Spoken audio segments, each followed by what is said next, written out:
Hello everyone, मैं सुमन। स्वागत है आप सभी का आपके अपने यूट्यूब चैनल स्टडी बाय सुमन पे। सीटेट का फॉर्म आपका आ चुका है और अभी 22 जनवरी को आपका पेपर हुआ था सीटेट का, लेकिन जुलाई के लिए भी आपका आ चुका है सीटेट का। और सीटेट का अगर फॉर्म की बात करें तो हम जो है फॉर्म कब से भरे जाएंगे और कब तक भरा जाएगा, करेक्शन डेट क्या है, रिजल्ट कब तक आएगा और आपके एग्ज़ाम कब होगा, नेगेटिव मार्किंग है या नहीं है, ऑफलाइन होगा या ऑनलाइन होगा, इन सारी चीज़ों पे हम बात करेंगे। तो बात करें यहाँ पे अगर सीटेट का, तो सबसे पहले तो ये जुलाई में होगा, ठीक है ना। पेपर ये आपका फॉर्म अभी आ गया है, ठीक है ना, 7 तारीख को आया है ये कल की डेट में। लेकिन ये फॉर्म आपका जो है ये आपका जुलाई के लिए, ठीक है ना। जुलाई में इसका पेपर होगा और फॉर्म इसका कल से शुरू हो गया है। और ये फॉर्म अगर बात करें तो आवेदन आपका 7 मार्च से शुरू हुआ है और ये 2 अप्रैल 2024 तक चलेगा, यानी कुल मिला के आपके पास 1 मंथ का टाइम है और इस बीच में आपको अपने फॉर्म फिलअप करने हैं। अगर इसमें करेक्शन की बात किया जाए, कुछ आपसे कोई मिस्टेक हो जाता है तो करेक्शन का डेट आएगा या नहीं आएगा, तो इसका डेट भी दे दिया गया करेक्शन का। तो करेक्शन आपका ये हो जाएगा 8 से 12 तारीख, यानी आपको कम से कम 4 दिन का टाइम मिलेगा, ठीक है ना, करेक्शन के लिए। तो 8 से 12 अप्रैल में आप करेक्शन कर सकते हैं। 7 मार्च से यानी कल की डेट से ये फॉर्म आपका शुरू हो चुका है।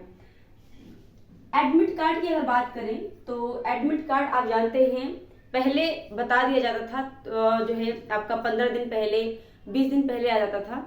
लेकिन अब क्या है, अब आपका एडमिट कार्ड परीक्षा आपके जो पेपर है वो लीक ना हो, इसकी वजह से अब एडमिट कार्ड परीक्षा के 2 दिन पहले आपका आएगा, ठीक है ना। तो ये आपका परीक्षा के 2 दिन पहले ही मान के चलेंगे, ठीक है ना, 2 दिन पहले आपका ये आएगा। और एग्जाम डेट क्या है, तो ये 7 जुलाई को आपका पेपर होगा। उस दिन पड़ रहा है आपका संडे, तो 7 जुलाई संडे को आपका ये पेपर होगा। रिजल्ट आपका कब तक आ जाएगा, तो रिजल्ट अगस्त के लास्ट मंथ में आप मान के चले, जो अगस्त है, अगस्त के लास्ट उसमें डेट में आपका रिजल्ट देखने को मिल जाएगा। और बात करें इसमें निगेटिव मार्किंग की, तो निगेटिव मार्किंग नहीं है, ठीक है ना, इसमें निगेटिव मार्किंग नहीं है और ये अभी तक फिलहाल निगेटिव मार्किंग नहीं आया हुआ है सीटेट में। फॉर्म फीस क्या है आपकी, अगर आप फ्रेशर हैं तो आपको पता होना चाहिए कि फर्स्ट और सेकंड पेपर के लिए, यानी पहला और दूसरा जो पेपर आप देते हैं, एक तो 1 to 5th के लिए होता है, दूसरा आपका होता है 6 to 8 के लिए। अगर ये दोनों पेपर दे रहे हैं आप, तो आपको 1200 देना होगा दोनों के लिए, ठीक है ना।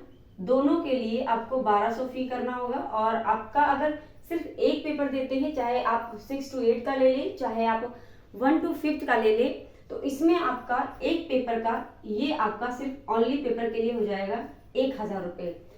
तो दोनों पेपर के लिए आपका 1200 हो जाएगा और सिर्फ एक पेपर के लिए 1000 हो जाएगा।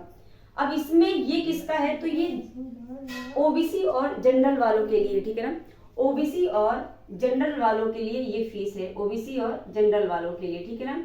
बात करें यहाँ पे एससी और एसटी के लिए और अदर जो है, ठीक है ना, अदर जो आरक्षण में आते हैं उनके लिए आपका आ जाता है 500 रुपये सिंगल के लिए, यानी एक पेपर के लिए 500 रुपये, ठीक है ना।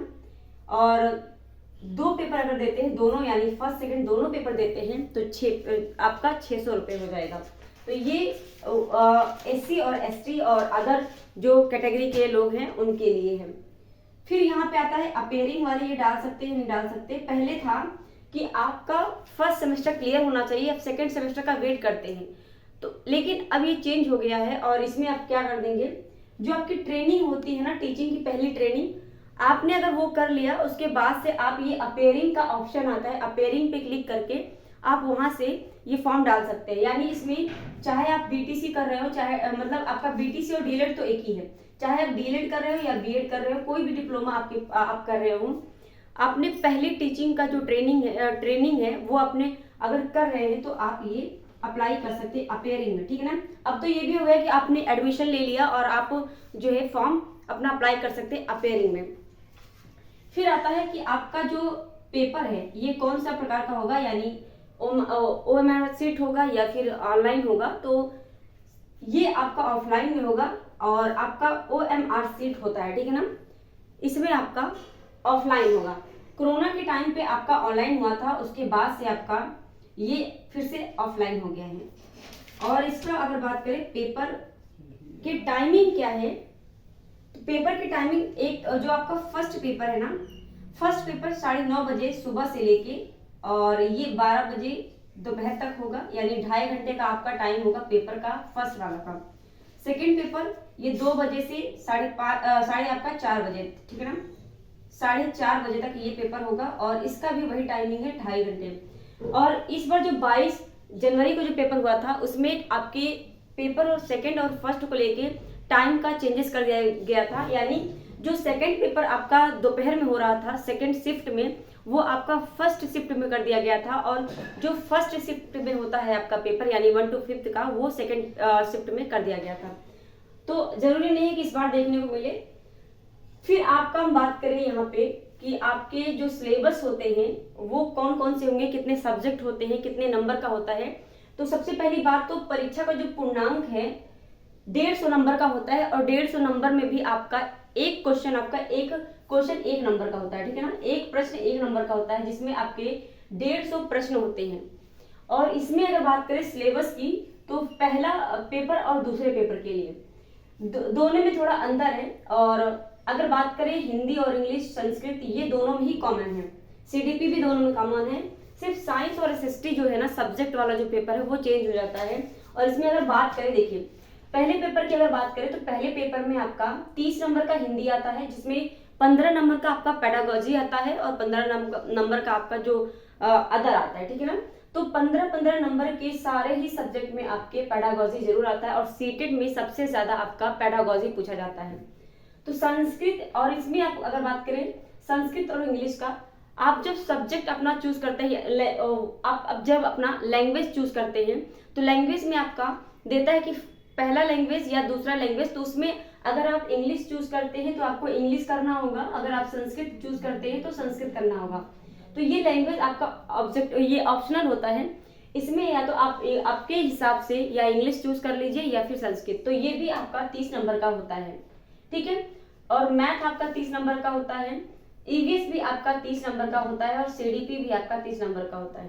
तो ये सारे आपके मिला के 150 नंबर के होंगे, ठीक है। 150 प्रश्न होते हैं 150 नंबर के, और इसमें आपका सबसे ज्यादा पेडागोजी होता है। फिर अगर बात करें सेकंड पेपर की, तो सेकंड पेपर में आपका हिंदी 30 नंबर का आता है, संस्कृत और इंग्लिश वही कॉमन है, जैसे कि आपका फर्स्ट पेपर में था वैसा ही सेकंड पेपर में भी है, इसमें भी 30 नंबर का है। और चेंजेस कहाँ पे है यहाँ पे, तो ये यहाँ पे आ जाता है सब्जेक्टिव वाले में। अगर आपने ग्रेजुएशन SST से किया है या फिर आपने साइंस से किया है, जो भी सब्जेक्ट से आपने किया है, आप उस हिसाब से जो है यहाँ पे पेपर अपना फिल करेंगे। तो अगर आप साइंस साइड से हैं तो आपको मैथ करना होगा, जो कैंडिडेट साइंस साइड से होगा उसको साइंस के साथ मैथ करना होगा, और जो कैंडिडेट आपका SST से होगा यानी आर्ट साइड से, उसको हिस्ट्री, ज्योग्राफी, पॉलिटी, अर्थ और शास्त्र, ये सारी चीजें उसको करनी होगी, ठीक है ना। तो इसमें आपका ये देख लेंगे अपने अपने सब्जेक्ट हिसाब से, और ये आपका पूरा का पूरा 60 नंबर का होता है, ठीक है ना।